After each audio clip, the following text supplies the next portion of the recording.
Welcome back to another episode of Let's Talk About EDC.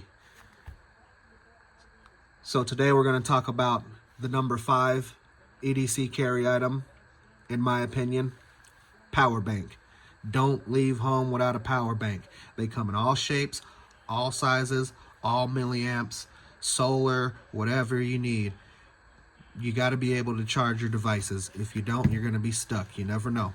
So today we have the Wuben X3 power bank. It comes with the Wuben X3 flashlight. It's a 3000 milliamp, 3.7 volt,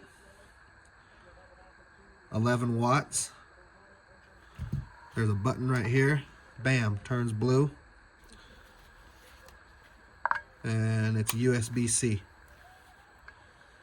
Okay. Don't know if the camera's picking that up. Should pick it up now. Okay? You know I don't want to waste any of y'all time. Time is precious.